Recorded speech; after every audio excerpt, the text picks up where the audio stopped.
पाठ 15 नींव का पत्थर। इसके लेखक हैं विष्णु प्रभाकर जी।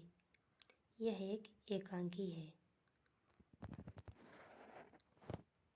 यह गद्य महारानी लक्ष्मीबाई के ऊपर लिखा गया है। Paragraph first.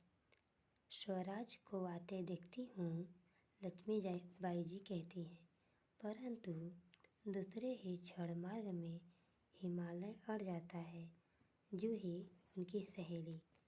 मैंने प्रतिज्ञा की थी कि अपनी झांसी नहीं दूंगी, लेकिन झांसी हाथ से निकल गई अत्यंत धीमे स्वर में। झांसी हाथ से निकल गई। जूही सहसा तीव्रतर होकर, नहीं नहीं, झांसी हाथ से नहीं निकली, मैं अपनी झांसी नहीं दूंगी। इसका संदर्भ है प्रस्तुत पंक्तियाँ हमारी पाठ्य पुस्तक भाषा भारती के नींव का पत्थर नामक पाठ से ली गई है। इस पाठ के लेखक विष्णु प्रभाकर जी हैं। प्रसंग: महारानी लक्ष्मीबाई अंग्रेजी सेना के खिलाफ युद्ध कर रही हैं। वे झांसी पर अंग्रेजों का अधिकार नहीं होने देंगी। वे अपनी आज़ादी के लिए लगातार संघर्ष कर रही हैं।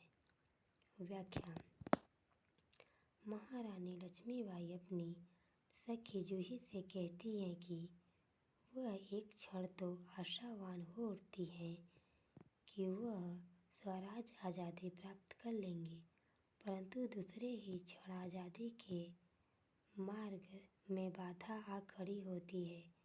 यह बाधा हिमालय पर्वत जैसी अति दुर्गम हो जाती है।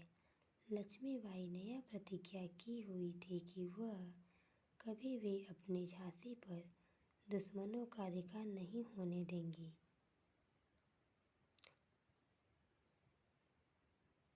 वह भावनाओं में खो जाती हैं और कहती हैं कि झांसी उनके हाथों से निकल गई है, परंतु एकदम ही वह अपनी प्रतिज्ञा को याद करके कह उठती हैं कि वह अपनी झांसी को नहीं देंगी। झांसी उनके हाथ से नहीं निकल सकती। वह कभी भी झांसी पर शत्रुओं का अधिकार नहीं होने देंगी।